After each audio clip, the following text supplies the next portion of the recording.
Ya jóvenes, ahora sí. Ya muchachos, recuerden que en esta unidad nosotros estamos viendo los cambios y adaptaciones que se van a producir a nivel del sistema cardiorrespiratorio.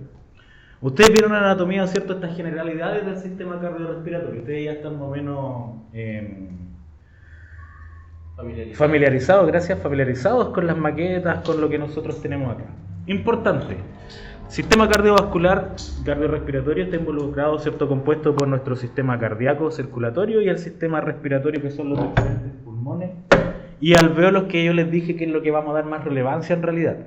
Recuerden que el sistema respiratorio comprende todo: la nariz, la boca, la laringe, faringe, tráquea, ¿ya? Pero nosotros nos vamos a abordar específicamente a nivel de los pulmones y de los alvéolos. Recuerden que estructuralmente nosotros tenemos el corazón, ¿ya? Aquí ven un corazón.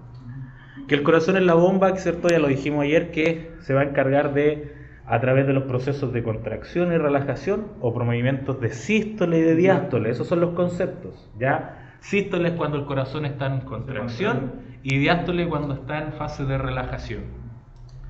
Por lo tanto, el ciclo cardíaco va a estar compuesto por esas dos fases de contracción y de relajación, ¿ya?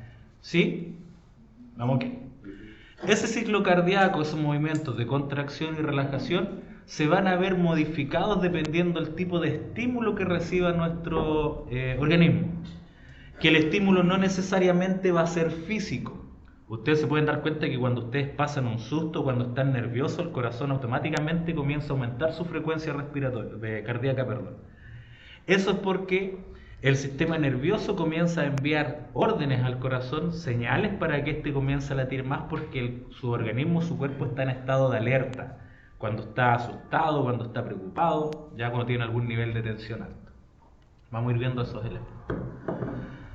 Después nosotros también analizamos y vimos los diferentes vasos sanguíneos, que como dijimos, los vasos sanguíneos son 5 diferentes, ¿sí? Arterias, arteriolas, venas, vénulas y capilares. Las arterias son las ramificaciones principales, más grandes que ustedes ven acá. Las arterias transportan sangre rica en oxígeno, esa es su función, ¿ya? A excepción de las arterias y las venas cardíacas y pulmonares, ya que esas son al revés. Pero siempre la lógica, muchachos, es que las arterias son las responsables de sacar la sangre del corazón al exterior, ¿ya? Y las venas son las responsables de introducir la sangre al interior del corazón, ¿ya? Siempre el hemisferio derecho del corazón va a contener sangre pobre en oxígeno, el hemisferio derecho, porque en el atrio superior, ¿cierto?, en el atrio derecho va a llegar la sangre pobre en oxígeno a todo nuestro cuerpo, a través de las venas cava superior y venas cava inferior, ¿sí?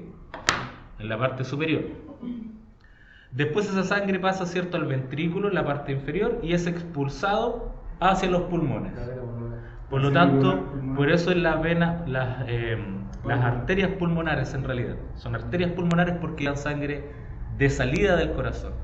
Se representan en este caso de color azul porque es sangre pobre en oxígeno que llegó, pero es una arteria porque ella está cumpliendo la función de sacar la sangre directamente del corazón, ¿ya? Y después llega de vuelta sangre rica en oxígeno a través de las venas pulmonares derechas, que son esas dos, izquierdas, y las derechas que vienen por la parte posterior. Y esas llevan la sangre hacia el otro atrio, hacia la otra aurícula, que es la izquierda. ¿Sí? ¿Estamos ok? Ya. Después que la sangre llega a la aurícula o atrio izquierdo, pasa al ventrículo izquierdo, y el ventrículo izquierdo es el que se encarga de expulsar y enviar la sangre hacia todo nuestro organismo. Y ahí es donde nacen los conceptos de circulación mayor o sistémica y circulación menor o pulmonar. ¿Sí? ¿Estamos claros con esos dos conceptos, cierto? Sí, profe. Ya. Circulación mayor o sistémica es cuando la sangre sale desde el ventrículo izquierdo, es repartida o entregada a todo nuestro cuerpo y después llega de vuelta hacia el atrio o aurícula derecha. Por eso se llama mayor o sistémica, porque en realidad la sangre está distribuida a cada uno de los diferentes tejidos, órganos y sistemas de nuestro cuerpo, ¿ya? Y la menor o pulmonar recibe ese nombre porque el flujo, el trayecto de la sangre es mucho más corto y limitado. La sangre va a salir desde el ventrículo derecho hacia los pulmones derecho e izquierdo, realiza el intercambio de gases y vuelve otra vez al hemisferio izquierdo, que es el atrio o aurícula izquierda. Así ese correo es bastante cortito.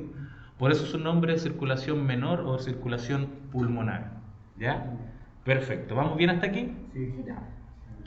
Recuerden que el corazón en su interior también está compuesto por diferentes válvulas. ¿Ya? ¿Sí? ¿Cómo se llaman las válvulas? Bicúspide, tricúspide, mitral y la otra. Ya, la otra son las válvulas semilunares. Semilunar pulmonar y semilunar aórtica. ¿Ya? La tricúspide y la bicúspide. ¿Ya? Que se llaman así por la cantidad de velos que tienen. Tiene 3 velos y solamente tiene 2 velos. Por eso son bicúspide y tricúspide. La función de las válvulas, muchachos, siempre va a ser permitir el flujo unidireccional de la sangre. Son como puertas de entrada. Para las válvulas están hechas justamente para que la sangre pueda ir de un lado hacia el otro y después no se devuelva. Recuerden que el corazón está en constantes movimientos de contracción y relajación. ¿Sí? El corazón hace una contracción auricular, se contraen las 2 aurículas superiores para que la sangre pueda bajar hacia los ventrículos. Cuando las 2 aurículas superiores se contraen, las 2 inferiores se relajan. Por eso el corazón está en constante trabajo. Se contraen arriba y se relajan abajo. Después expulsa y se relaja. Por eso ustedes cuando escuchan su latido del corazón, ustedes lo escuchan así. Son 2 juntos. Pum, pum, pum, pum. Que es justamente porque el golpe que ustedes escuchan, el primer sonido, es cuando se contraen las aurículas y están enviando la sangre hacia abajo. Y el segundo bombeo que ustedes escuchan es cuando se contraen las ventrículos y expulsa la sangre. Está así, pum, pum, pum, pum, pum, pum. Corazón no late así, pum, pum. Son 2.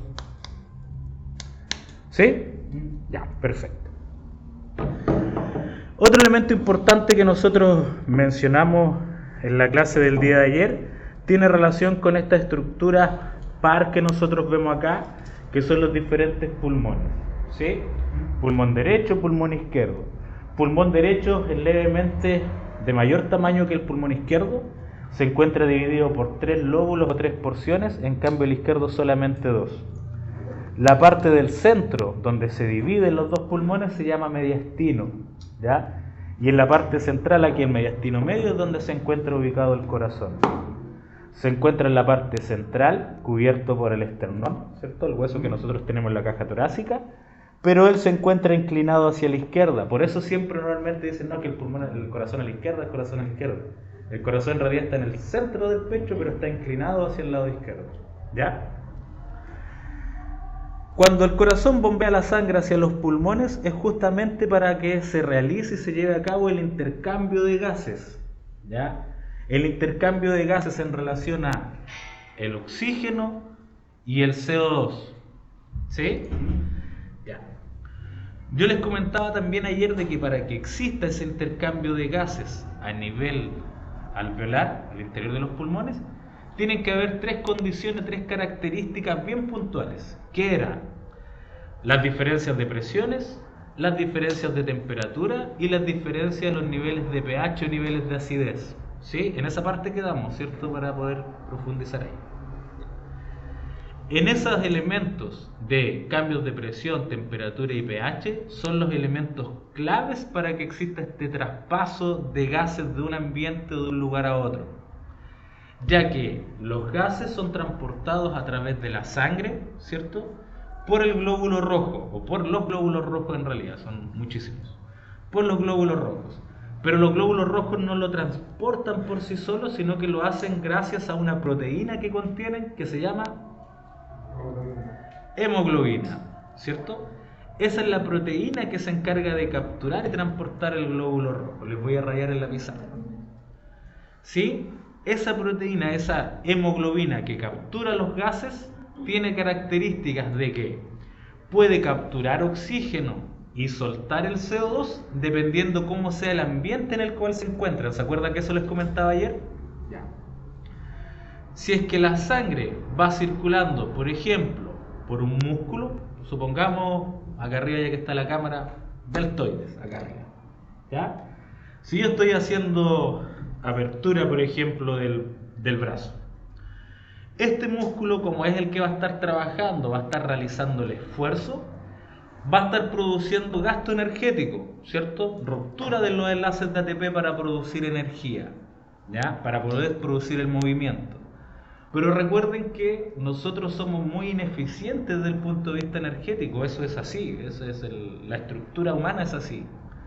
Que por cada unidades de energía que nosotros obtenemos, cada vez que se rompe un enlace de ATP, se libera mucha energía, pero muy poca cantidad de la energía que nosotros podemos utilizar para el movimiento. Solamente entre un 25 a un 30% de esa cantidad de energía se traduce en movimiento. Toda la demás, ya 70-75% de la energía total liberada de esa reacción química, nosotros la liberamos en forma de calor. ¿Ya? Por eso los músculos, el tejido muscular siempre va a tener una temperatura más elevada que la que tienen los diferentes órganos internos. ¿Ya? Porque el músculo es una máquina de producción de energía y por ende va a liberar y va a disipar mucho calor. Si ustedes echan a andar el motor del auto, por ejemplo, y después un ratito lo van a tocar, se van a dar cuenta de que ese motor está caliente porque están ocurriendo explosión de combustible al interior. Es lo mismo que está ocurriendo al interior del músculo. Está habiendo explosión de este combustible que es el ATP. Por lo tanto, cuando la sangre circula por este tejido muscular, se va a encontrar con un ambiente cálido, con una temperatura elevada.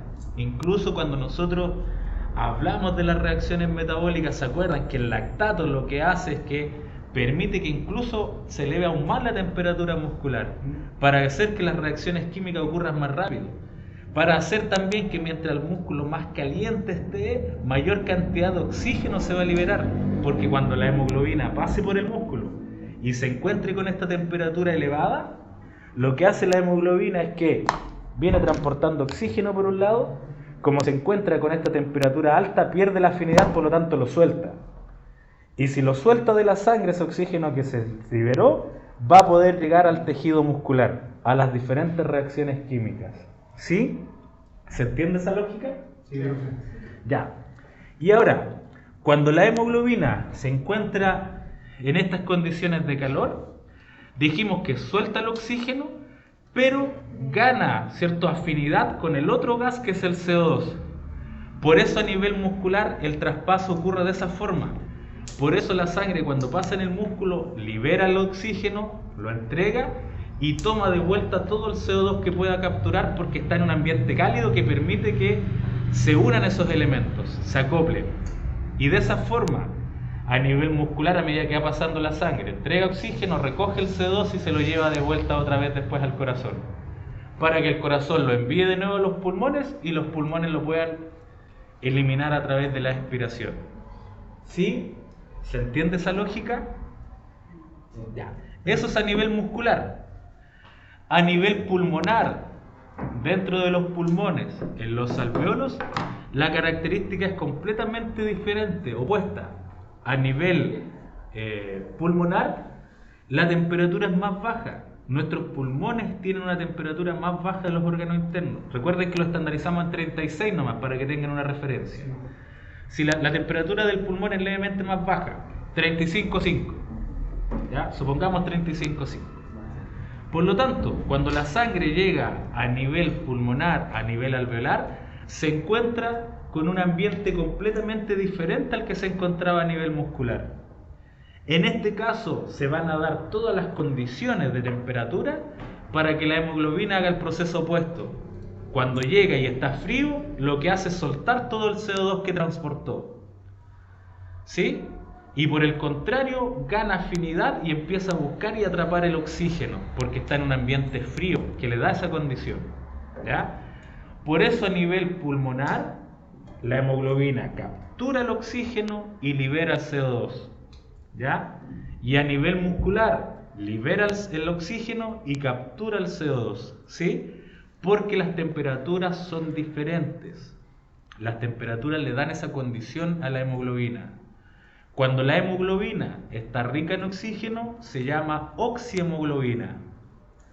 Cuando la hemoglobina está pobre en oxígeno, se llama desoxihemoglobina.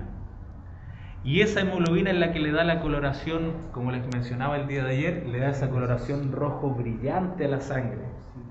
La sangre arterial tiene ese color rojo vivo, rojo escarlata. Y la sangre venosa tiene una coloración más opaca, sin brillo, que es por la interacción que hace el oxígeno con el grupo hemo, con el fierro que contiene la hemoglobina. ¿Ya? ¿Sí? Sí. Ya. ¿Vamos aquí con eso? Ya. Ese es un elemento, diferencia de temperatura. El otro tiene que ver con la diferencia de presiones. Vamos con la presión y después con el pH para que lo... Con las diferencias de presiones. Nosotros a nivel pulmonar siempre va a haber una alta presión de oxígeno, porque si ustedes respiran, inspiran, lo que hacen ustedes es que los pulmones se inflen de aire. Por lo tanto va a tener gran disponibilidad del oxígeno. Nosotros respiramos una mezcla de aire, por si acaso para que lo sepan. Nosotros no respiramos solamente oxígeno, ¿ya? 21% solamente de oxígeno es lo que tiene cada bocanada de aire que nosotros inspiramos.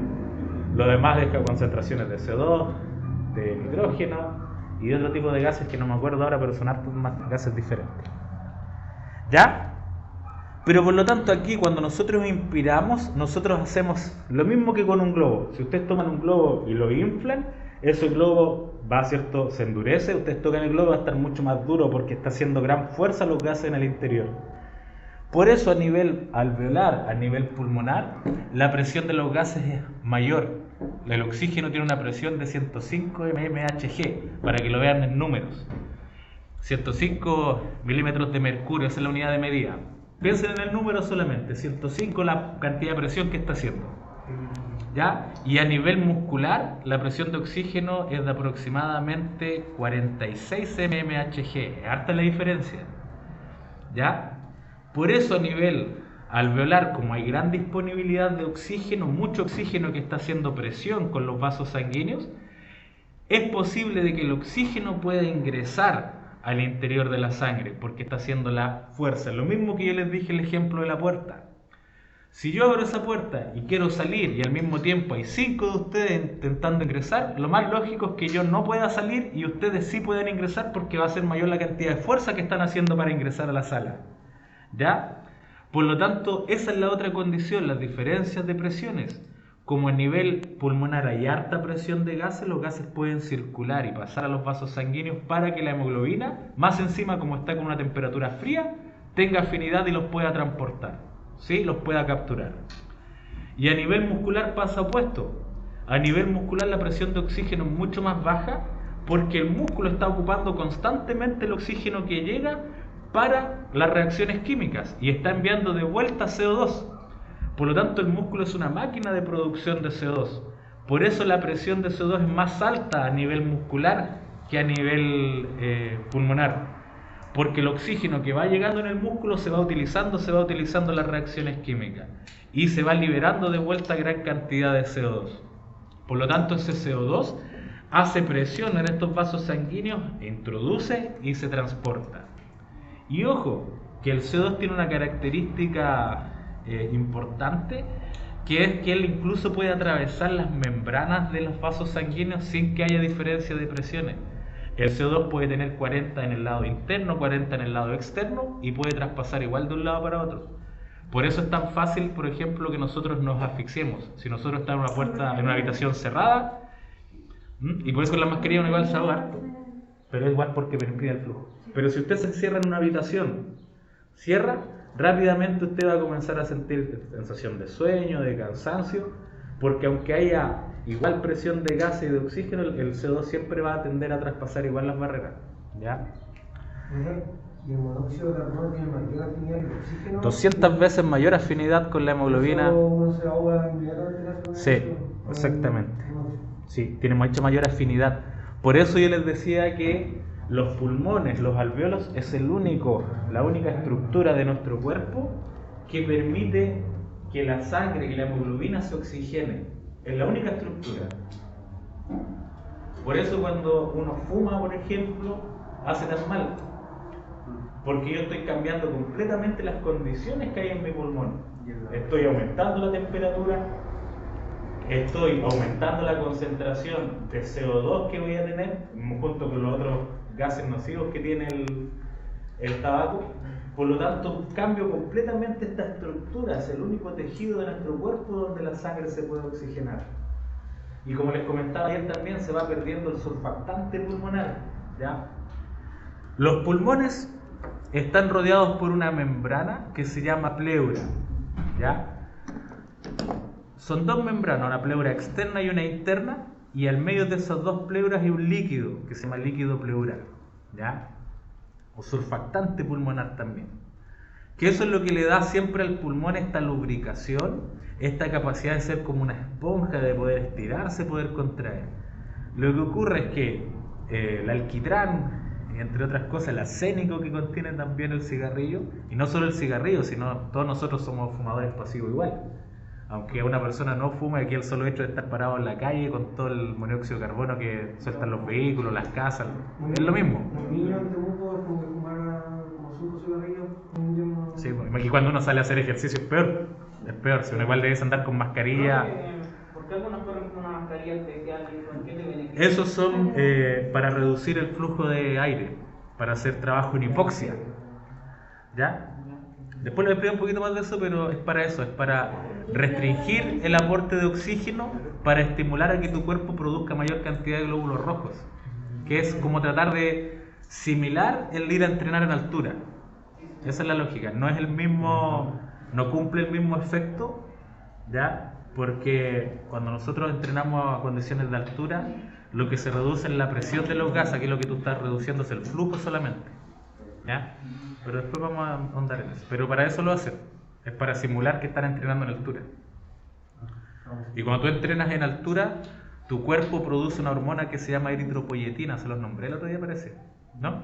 No, pero hay un Ya, cuando ustedes entrenan en altura, por eso cuando la selección chilena, por ejemplo, va a jugar a Bolivia, el primer tiempo quedan reventados.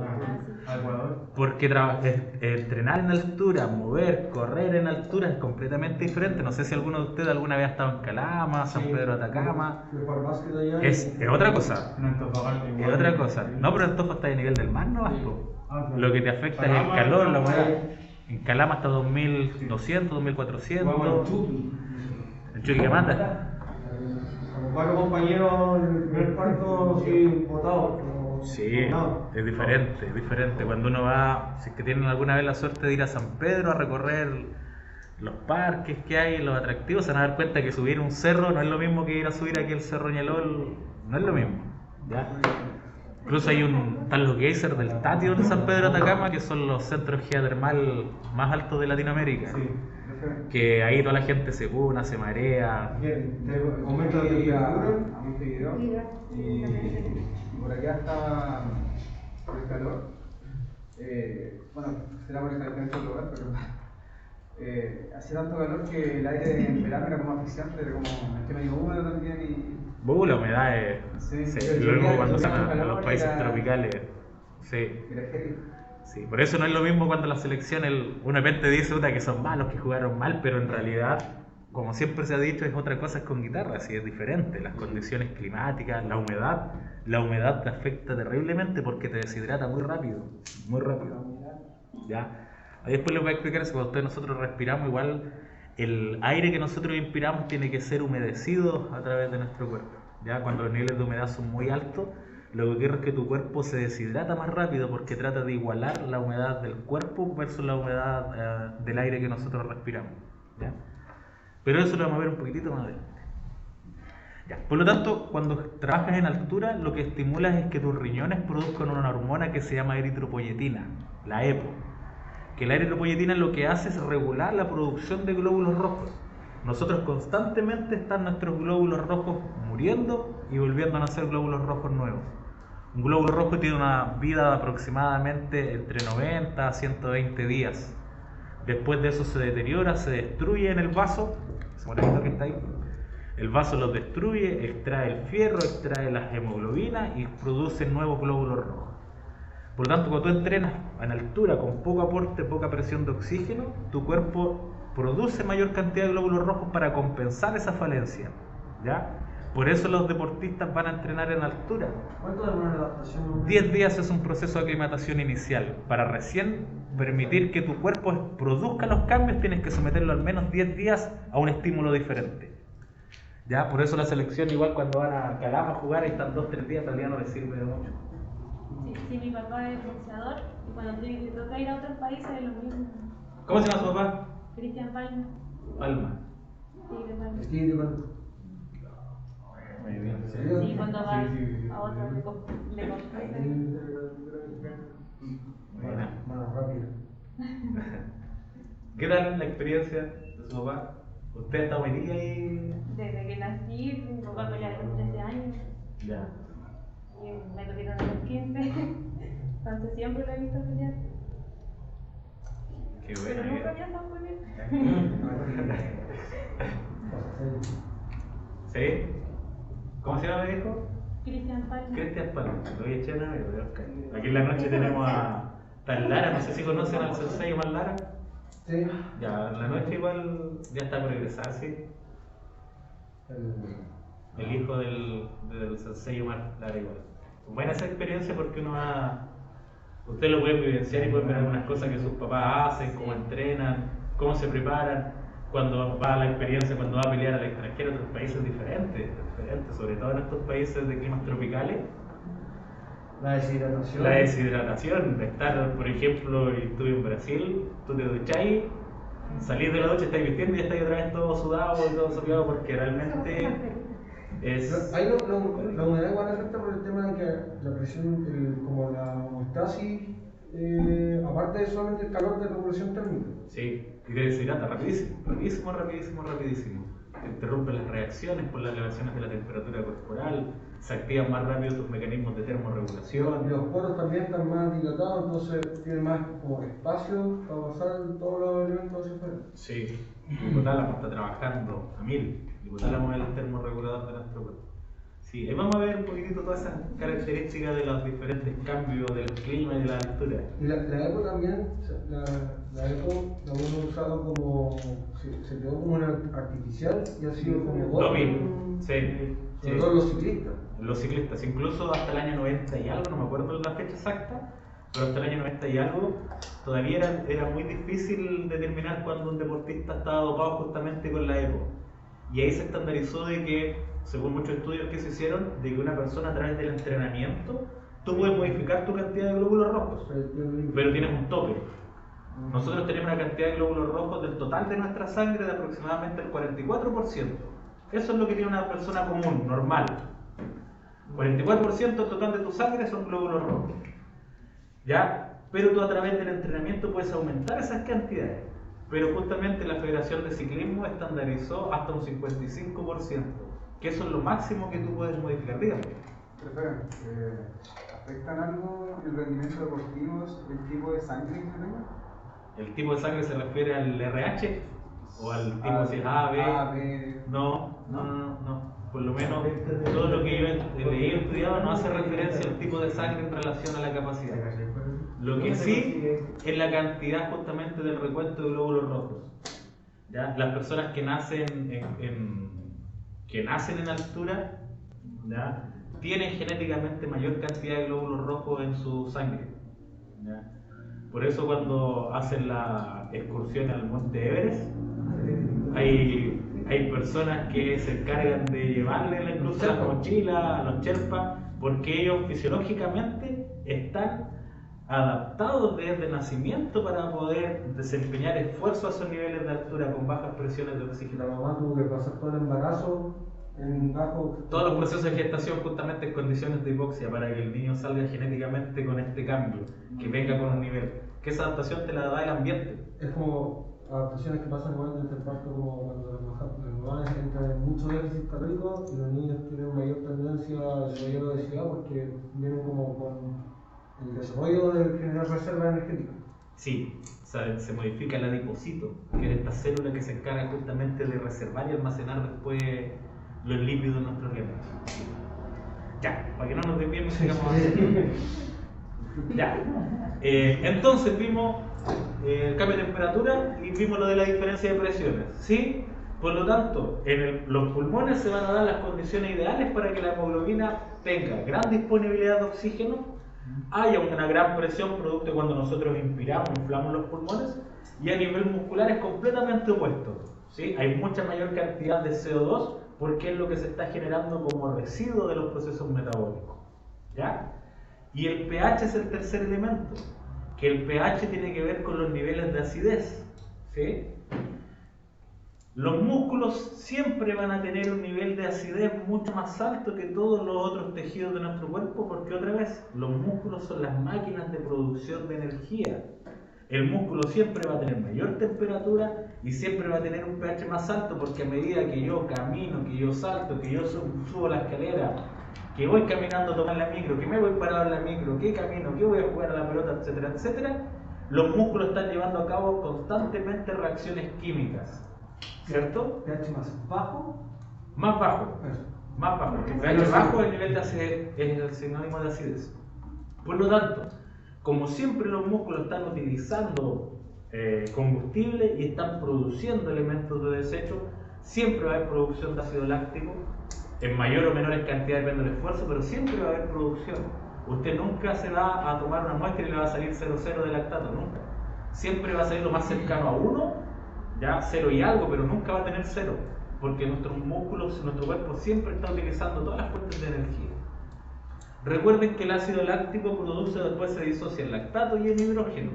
Por lo tanto, por eso el músculo siempre tiene un nivel de pH más bajo, más ácido que todos los tejidos, porque es la máquina que está produciendo la energía. Por eso cuando la sangre otra vez llega al tejido muscular, se encuentra con ¿qué? Con un músculo que tiene una temperatura más alta que lo que nosotros vimos, 36. Tiene menor presión de oxígeno porque el oxígeno que llega rápidamente se utiliza, ¿cierto? Pero tiene gran presión de CO2 porque hay mucho CO2 que se está eliminando, ¿sí?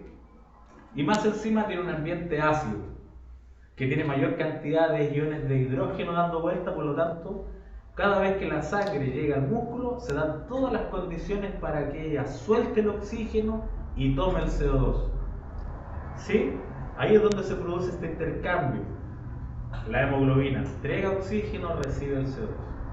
Y a nivel pulmonar se dan todas las condiciones para que sea opuesto, para que la hemoglobina capture oxígeno y libere el CO2, ¿sí? Temperatura más baja, mayor presión de oxígeno que de CO2 y el pH alcalino. Los pulmones tienen un pH alcalino, ¿ya? Los pulmones tienen, por esencia, ¿ya? Tienen un pH alcalino. Y eso es lo que le da la capacidad a los pulmones de ser el tejido que permite que la sangre se oxigene, que reciba oxígeno, ¿ya? La hemoglobina, recuerden, cada molécula de hemoglobina puede transportar 4 moléculas de gases, ¿sí? No es necesariamente que sean siempre 4 de oxígeno y 4 de CO2, pueden ser intercambiadas. A medida que la sangre va pasando por un tejido, va entregando oxígeno, va recibiendo CO2, va entregando oxígeno, va recibiendo CO2, va produciendo el intercambio. ¿Sí? ¿Vamos bien con eso? Ya. Ahora, a nivel muscular, voy a variar a comenzar, muchachos. ¿Vamos bien hasta ahí? Ya pueden tomar asiento nomás, chicos.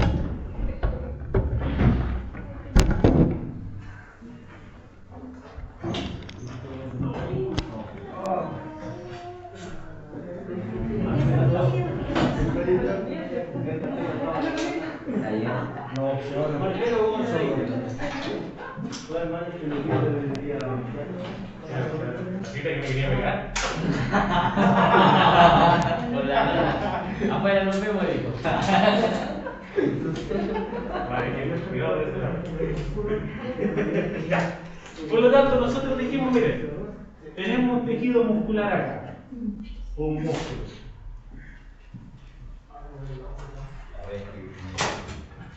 Tenemos un músculo. Creo que la cámara se alcanza a grabar bien. A ver bien. Sí. Digo yo, como va a dejar reírse la casa. Yo creo que sí. La voy a correr, porque si no después me puede pegar la señorita.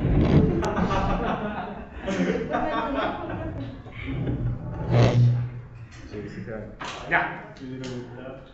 Aquí en la sangre, como dijimos, la hemoglobina, ¿cierto? La van a dar como la H, la hemoglobina, transporta los gases acá. ¿Ya? Cuando llega el tejido muscular dijimos que se van a dar todas las condiciones para que se entregue el oxígeno y se reciba el CO2. ¿Ya? Por lo tanto, cuando llegamos a nivel muscular hay un pH más bajo, ¿cierto? O sea que está ácido, hay menor presión de oxígeno, PO2 se abrevia la presión parcial de oxígeno. ¿Ya? Presión de oxígeno, presión parcial de oxígeno. Va a haber una mayor presión de CO2, mayor PCO2, mayor presión de dióxido de carbono. ¿Sí? Y va a haber una mayor temperatura, producto de los procesos metabólicos. La célula muscular también contiene otra proteína que se va a encargar de llevar a cabo este proceso de transporte de gases. Por lo que hemos visto hasta el momento, vimos solamente que la sangre, la hemoglobina, cuando llega hasta ciertas características, lo que hace es soltar el oxígeno. Lo suelta, ¿cierto? A nivel muscular existe otra proteína que se llama mioglobina.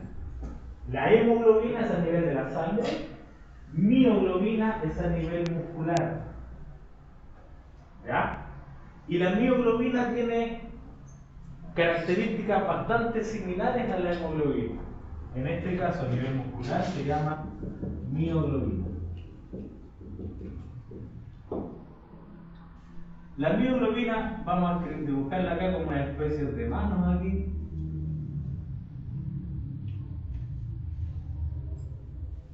Que se encuentran a nivel muscular. Y la mioglobina es la que se va a encargar de, cuando llegan estas moléculas de oxígeno que fueron liberadas por la hemoglobina, de poder atraparlas, ¿cierto? Y permitir que éstas vayan al interior de la célula muscular a participar en las diferentes reacciones químicas que nuestro cuerpo va a tener. ¿Sí? Hemoglobina a nivel sanguíneo, mioglobina a nivel muscular. Ella es la que atrapa el oxígeno y permite que este ingrese a las células musculares. ¿Sí? La mioglobina tiene unas características bastante similares a la hemoglobina. Cuando la mioglobina captura oxígeno, se torna también de un color rojo brillante. Eso es lo que le da también la coloración a nuestro tejido muscular. Por eso, cuando ustedes, por ejemplo, compran carne, si usted haga el ejemplo, deje un trozo de carne en su casa, encima de la mesa, 2 días. Y se va a dar cuenta que la carne lentamente comienza de ese color brillante, se comienza a poner más opaca e incluso una coloración medio marrón, medio café. Eso es porque justamente la mioglobina que contiene ese tejido muscular comienza a soltar el oxígeno y por lo tanto se comienza a poner de esta coloración más opaca. Por eso cuando ustedes van a la pescadería, por ejemplo, a comprar pescado, ¿qué hace la gente? Lo primero que le regresa a los pescados para ver si están frescos son los de calle. Si está en color rojo brillante, quiere decir que está fresco, porque tiene mucha concentración todavía de oxígeno acumulado. Si pasan un par de días, eso se puede tornar igual de un color café, que esa coloración se le da justamente a esta proteína que se llama mioglobina, porque ella es la responsable de capturar ese oxígeno y poder llevarlo al interior del tejido muscular. ¿Sí? ¿Estamos ok? ¿Preguntas, dudas, consultas? La hemoglobina a nivel sanguíneo. Profe, Mioglobina de nuestra vida. la hemoglobina cuando tenía menor porcentaje de pecho o bajo porcentaje de pecho. Alto. Ah, Igual yo veía un programa de donde sacaban a Tune y cuando lo iban a examinar, igual me metieron una cuestión así a ver si salía rojo. Y ahí veían si estaba bueno, como lo que dice usted, el color. Sí, pero la sopa de es como una especie de biopsia. Sí, para ver cuál. Lo que hacen ahí es para ver los porcentajes de grasa, ver la calidad y poder tasarlo. El pH, muchachos, es al revés las cifras. Cuando el pH está bajo, quiere decir que es ácido. Cuando el pH es alto, quiere decir que es alcalino. En cuanto a la relación numérica. El pH normal de nuestro cuerpo es de 7 a 7,35. Por ejemplo, la bebida de la Coca-Cola tiene un pH de 4 y algo. La mioglobina, a medida que el músculo aumenta su tamaño, aumenta la cantidad de mioglobina. ¿Y existe alguna otra forma de como, porque la hemoglobina, sabemos que terminamos más que con la EPO, pero a través de cómo podemos aumentar el oxígeno la mioglobina? y permite Esas adaptaciones son a nivel muscular y esas adaptaciones se producen cuando el músculo es sometido justamente a este nivel de exigencia que estimula que el músculo tenga mayor cantidad de mioglobina. Si es que yo, el único ejercicio que hago en el día, no sé, es pescar el auto, subirme, conducir a mi pega, bajarme, sentarme, después pescar el auto y irme a la casa, el músculo no va a necesitar tener gran cantidad de mioglobina. Por lo tanto, están también inactivas todas las cantidades de fibra muscular que se utilizan. Para poder estimular mayor producción de esta proteína, yo necesito acostumbrar a mi músculo a que tenga esa sensación de esfuerzo y necesidad de poder tener más proteínas para poder transportar el oxígeno. Eso lo da la adaptación al entrenamiento, junto también con el mejoramiento y crecimiento de las mitocondrias. ¿Ya? Porque las mitocondrias son finalmente las que van a utilizar el oxígeno para estas reacciones. Y eso se produce solamente por cambios en adaptaciones al entrenamiento. Y el aumento de la hemoglobina por la cantidad de glóbulos rojos también fruto del entrenamiento. ¿Ya? Todo esto se hace en relación a la modificación del entrenamiento del músculo, el reclutamiento de las fibras y el aumento del tamaño de estas fibras musculares. ¿Ya? Por eso nosotros siempre se habla de que estas adaptaciones se hablan a nivel intramiocelular, porque los cambios tienen que ser a través de la célula muscular. ¿Ya? Si la célula muscular mejora, van a aumentar la cantidad de estas proteínas que transportan. Se produce biogénesis mitocondrial, que es el aumento del tamaño de la mitocondria y de la funcionalidad de la mitocondria. E incluso el lugar donde se van a ubicar estratégicamente las mitocondrias en el interior de la célula. ¿Ya? Pero todos estos estímulos de cambios se producen con el entrenamiento. ¿Ya? Los mayores cambios, las mayores adaptaciones los producen en el entrenamiento de la fuerza. Como yo le había dicho, se había comentado, creo, en algún momento. Antiguamente era impensado de que algunos deportistas entrenaran musculación, entrenaran con máquinas, con pesas. ¿Ya? Era impensado de que un basquetbolista saliera de la cancha del gimnasio y se metiera en la sala muscular. Pero hoy en día los estudios, el estudio de la fisiología, permitió dar cuenta de que las mejores adaptaciones se producen cuando un músculo es grande, cuando está entrenado. Incluso acá los que son fanáticos de algún tipo de deporte. No sé si alguno de ustedes, hay una serie buenísima en Netflix, muchachos, no solamente para el película. Hay una serie buenísima de Michael Jordan, no sé si la han visto. Donde ahí incluso Jordan reconoce, dice, cuando pierden el campeonato contra los Bad Boys, contra Detroit.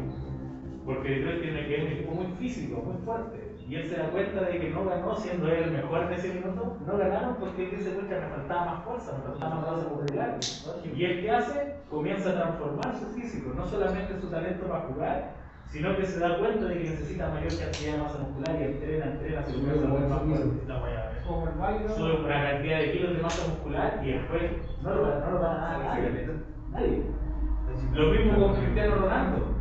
Cristiano Ronaldo fue lo mismo. Era muy bueno para jugar. Pero se daba cuenta que cuando tenía los enfrentamientos una hora todavía tenía un físico muy débil. ¿Y qué hizo Cristiano Ronaldo? Pues era un animal para entrenar ese tipo igual. Llegaba a las 6 de la mañana a entrenar todos los días. Se iba a la luz. Entonces, si se dan cuenta, el entrenamiento de la fuerza es clave para el mejoramiento de todas las capacidades. Porque los músculos son nuestras máquinas de producción de energía y son los que después también activan los mecanismos para eliminar los elementos de desecho. El músculo es nuestro motor, es nuestra máquina finalmente que permite que nosotros podamos hacer cualquier tipo de actividad. La utilización del músculo genera el glucógeno dentro del músculo puede salir para entregar energía a otro organismo o solamente el glucógeno funciona como reserva para la. El glucógeno actúa como reserva muscular y hepática para el movimiento. Ay, solo para el para movimiento. Sí, el glucógeno es tu batería de reserva para el movimiento. Entonces, Obviamente, por ejemplo, cuando tú vas al largo periodo de ayuno, por ejemplo, y tu cuerpo no tiene glucosa sanguínea, lo que hace es comenzar a movilizar tus reservas de glucógeno. el sistema digestivo, igual gasta energía del sistema, el cerebro, el mayor consumidor del Pero glucosa. que eso corresponde a tu tasa metabólica basal. Porque tu tasa metabólica basal es la cantidad de energía que tu cuerpo va a utilizar solamente para mantener tus funciones básicas funcionando. Tu corazón latiendo, tus pulmones respirando, tu sistema digestivo funcionando, tu cerebro, todo funciona. O sea, tú estás, por ejemplo, en tu cama acostado, viendo tele. Solamente estando vivo. Se habla que, por ejemplo, existe un tipo mucho tiempo que hablaban de dieta de 1200 calorías incluso, o menos, y eran como terribles en realidad, claro, bajaban mucho, pero el déficit energético generaba que todos los sistemas empezaban a disminuir, bajar la temperatura corporal, el sistema hormonal se disminuía. Sí, el metabolismo se ralentiza, son más lento todavía. Lo que pasa es que el tema siempre, muchachos, siempre se ve de el tema, por ejemplo, de la alimentación y la regulación del peso, tiene que ver con la ingesta. Y en realidad la regulación del equilibrio tiene que ver con el gasto. Con el gasto calórico. Michael Phelps, ¿conocen a Michael Phelps? Consume 15.000 calorías diarias. Un crack. 15.000 calorías diarias. Y cuando usted lo ve cuando nada, el tipo es agacho, pero se va a tirar una tabla. Sí. 30.000. Toro. 30.000. Ahora se transformó, Sí, ahora bajó porque estaba usando. Ese es increíble, impresionante el cambio que se dio. Él decía que comía ha bajado ya como 50 kilos. Es reconocible ahora, es reconocible cuando Llegó a pesar 500 kilos en peso muerto, llegó a pesar 193. Él fue el hombre más fuerte del mundo con un par O sea, la barra se dobló entero, que fue como que año seguido fue lo más común. Y sacando todo el panorama de lo más común, y los lentes más bajos y todo, que mide 2,6 metros y pesa 193, o sea, casi un novillo. Entonces, Y la glucosa a nivel, porque la verdad nos dijo que el cerebro, porque vamos a jugar glucosa, más dentro de la evolución, donde nos empezamos a desarrollar como en nuestra parte cognitiva, pero cuando empezamos a consumir mayor cantidad de carbohidratos.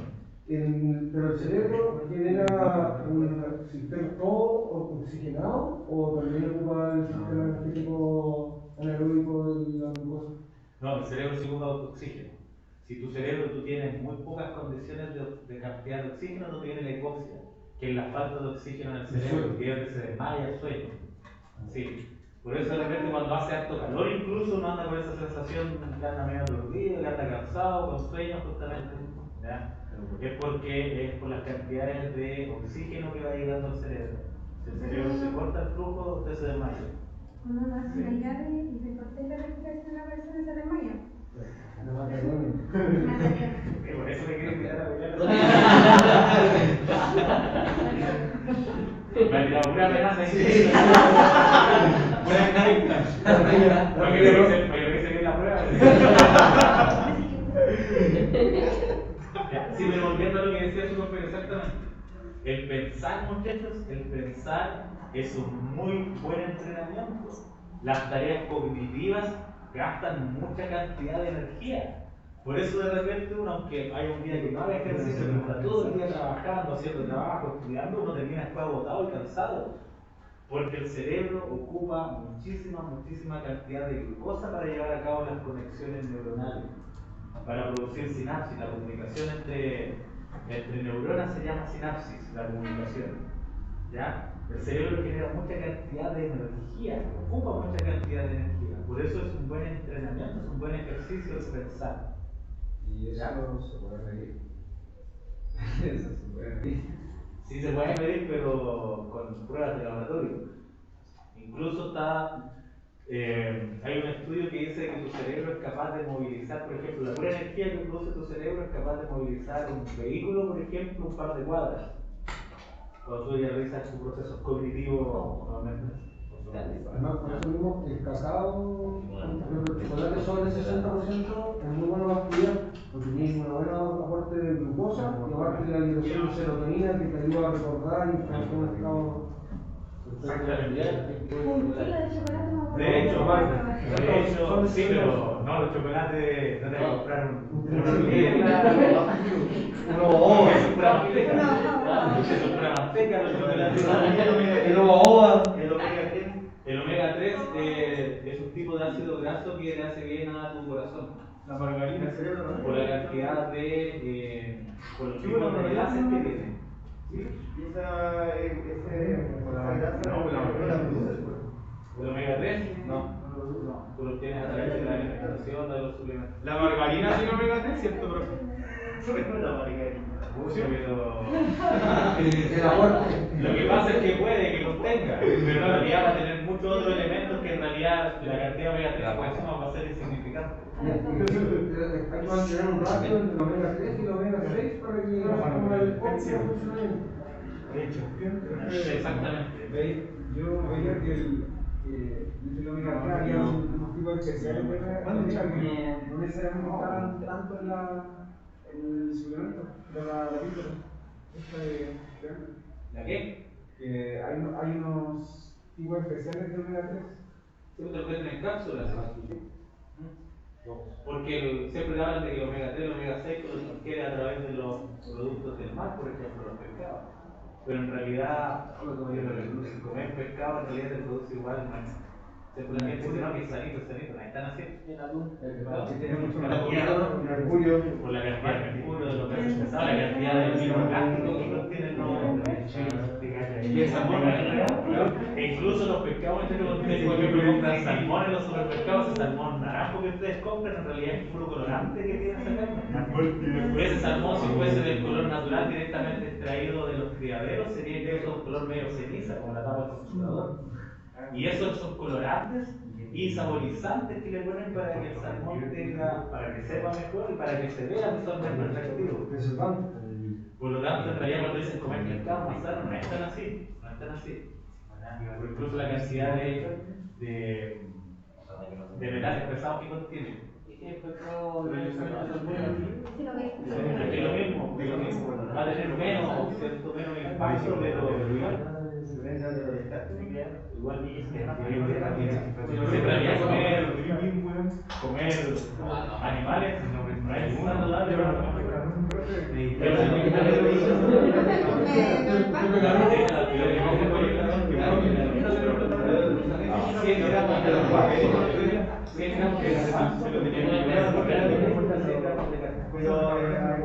cuando se le iban a quitar los picones, teníamos lo y no era un recomendable. Pero tenía Lo que pasa es que la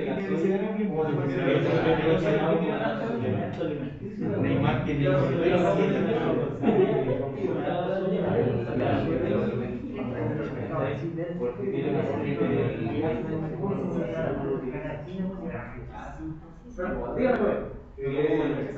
Que los bomberos que me decían el ala, el EPA y el DHA.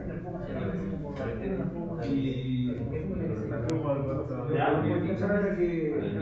incluso cosas que venían de campo, por ejemplo, los animales a veces los tenían en corrales, los alimentaban mal, no tenían cosas de verdad eso no.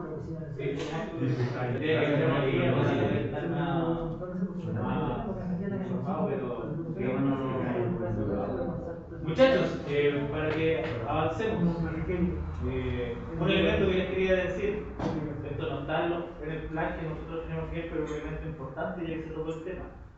Nosotros como seres humanos no somos animales omnívoros, ¿ya? Nosotros no debiésemos consumir carne, por ejemplo, no debiésemos consumir leche animal. Por eso hoy en día hay tantas enfermedades estomacales, hay tanta cáncer de colon, ¿ya? Problemas de, ¿cómo se llama? Intolerancia a la lactosa. Porque nosotros, el ser humano, es anatómica y funcionalmente un ser herbívoro, ¿ya? nosotros, nuestros dientes, nuestra dentadura está en forma y en función similar a los animales herbívoros. Los animales carnívoros comen desgarrando, la mandíbula se mueve hacia adelante y hacia atrás. Nosotros comemos de arriba hacia abajo, nosotros trituramos la comida, no desgarramos, nuestra mandíbula es para aplastar. Nosotros tenemos dientes planos, nosotros los caninos que tenemos, que no son caninos en realidad, se llama, esa es la teoría, la cascada de supervivencia se llama, que en cualquier representación de un animal y plantas que ustedes vean van a ver algún rasgo puntiagudo, característico, que nosotros no tenemos los dientes. Hay animales que tienen ornamenta, que tienen espinas, que tienen diferentes elementos. Búsquenlo si alguien quiere, cascada de supervivencia. Pero nuestros caninos no están hechos para desgarrar carne. Nuestra saliva tiene un tipo de enzimas que son principalmente encargadas para poder comenzar con los procesos digestivos de los carbohidratos. Cuando ustedes comen carbohidratos, el metabolismo del carbohidrato parte en la boca, no parte en nuestro sistema digestivo. Parte a través de la saliva. La saliva tiene una enzima que se llama amilasa, que lo que hace es comenzar ya a fragmentar esos carbohidratos para que cuando usted coma, trague, ya esos carbohidratos pueden comenzar rápidamente a participar en los procesos de producción de energía. Por eso el carbohidrato te trae energía tan rápido. ¿Ya? Nuestro sistema digestivo, nuestros jugos gástricos están hechos justamente para poder degradar las frutas, las verduras, no la carne. Por eso cuando uno come carne, si yo como carne el día lunes, todavía día miércoles y jueves todavía voy a tener restos de carne al interior de mi estómago que todavía no puede ser digerido, porque nuestros jugos gástricos no están hechos para disolver la carne. ¿Ya? Pues si usted deja un trozo de carne ahí 3, 4 días va a ver cómo se descompone. Imagínese eso con una temperatura incluso más elevada al interior de su cuerpo, que está realizando procesos digestivos. Por eso hay mucha gente que hoy en día se enferma del estómago, se enferma del colon, cáncer de estómago, cáncer de colon, que es prácticamente por el régimen alimentario que nosotros tenemos. Siempre habla de que hay que consumir proteínas, de que hay que consumir los diferentes macronutrientes, está súper bonito. Una porción, por ejemplo, 100 gramos de garbanzo, como decía sus compañeros, tienen mayor aporte proteico que 100 gramos de carne. Existen hoy en día muchos físico-culturistas que son veganos, que se dan cuenta que tienen desarrollo de masa muscular exactamente igual que una persona que no es vegana. Lo único importante es lograr los aportes de los aminoácidos esenciales equilibrados, porque la carne animal los tiene más balanceados, en cambio las carnes vegetales tienen más de uno que de otro. Entonces hay que, una buena combinación es la típica, el arroz con legumbres. ¿Vieron? Incluso con respecto a lo mismo, ¿vieron el cambio que se produjo en el Manchester ahora con la incorporación de CR7? ¿No? Todos los jugadores incluso ahora cambiaron el hábito alimentario de los entrenamientos, porque se dan cuenta de que todos comían diferentes tipos de porciones, con postre, y están ahorrando qué consume preferentemente huevos duros, consume chía, muchos té, Coca-Cola no. ¿Ya? Imagínense que Cristiano Ronaldo es una máquina, el tipo es un deportista destacado desde su punto de vista. Un atleta. Físicamente es una máquina. Mentalmente. Claro, hay historias cuando me contaba que terminaban de entrenar, iban a la casa, y ahí me daban a cenar, le daban la cena así como súper ordenada y todo, y pues decía, ya, ahora, vamos a entrenar, vamos al gimnasio, tiene un gimnasio mejor que cualquier gimnasio que claro, no, sí, pero una dedicación, bueno, yo ganar de eso, Trabajan solo. Entonces, dígame. Yo creo que al final la gente se empezó a quemar cuando empezaron a salir tanto los aceites refinados por vegetales y empezaron también a consumir más azúcar, porque la cantidad de azúcar que comemos como mucho, porque son la que necesitamos. El azúcar refinado, el azúcar que nosotros ocupamos en la casa, es el peor veneno que nosotros podemos consumir. azúcar.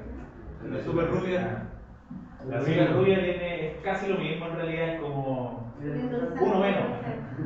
El endulzante es otro tema. El endulzante es un producto relativamente nuevo, que aún no existen estudios para poder determinar qué efectos negativos te van a producir a largo plazo. Y la sacarina. Hay algunos inicios, lo mismo son los endulzantes. Hay algunos inicios de investigaciones que están como en pañales todavía, que apuntan a que los endulzantes artificiales te producen problemas a la visión, a la vista, te bajan los niveles de visión. Pero como son productos que todavía están en el mercado hace un par de años, todavía se están analizando los efectos a largo plazo. Entonces, el azúcar es lo peor, pero en realidad es muy... El problema es que todo lo que usted compre procesado trae de todo, incluso el sodio. Uno tampoco sería porque solamente con los productos que uno compra consume mayor cantidad de sodio de la que uno debería necesitar. Por eso al final yo creo que lo hace algo más equilibrado. Hay que tener una vuelta. No. Y moverse, y entrenar, porque eso te ayuda justamente a poder eliminar toda esta cantidad de elementos que Y tienen. los insectos, los chinos comen insectos y cosas así. Bueno, los insectos son considerados una muy buena fuente de proteína.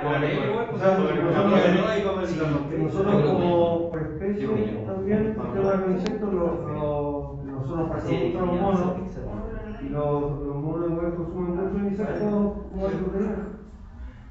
Creo que Los gusanos de madera son buenos. me decían una cosa de que el cuerpo en realidad no reconoce entre el azúcar, ya sea este refinado o este azúcar que causa cualquier cobertura, que igual puede ser que de repente tomamos demasiado azúcar por comer mucha fruta.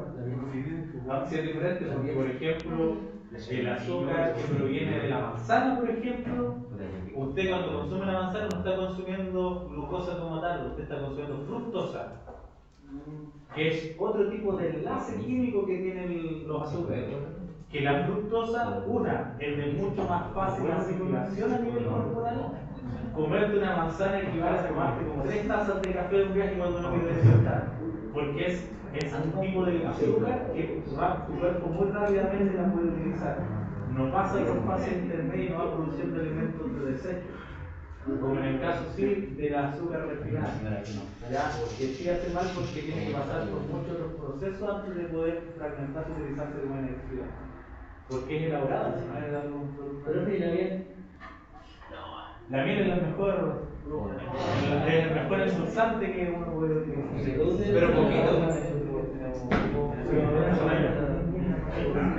Pero la miel con limón. Bueno, la miel tiene las características que tiene que ser dependiendo del tipo de producción, porque las personas veganas tampoco consumen miel, porque es un producto derivado de las abejas.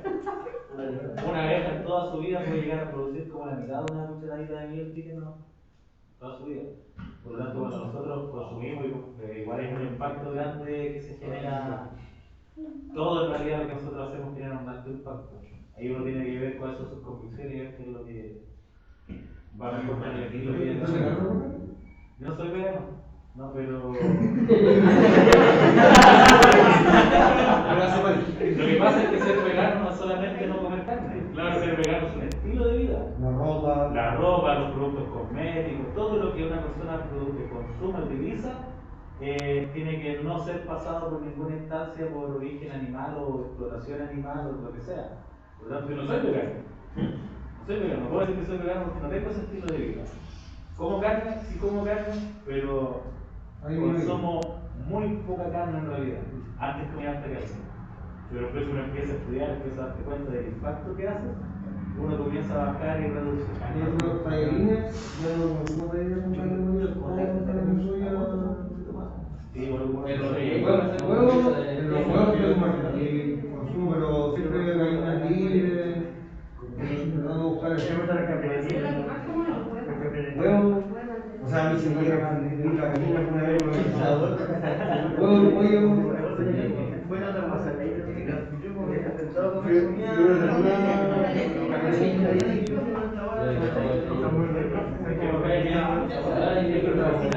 Yo ya muchachos, por tiempo, vamos a quedarse acá.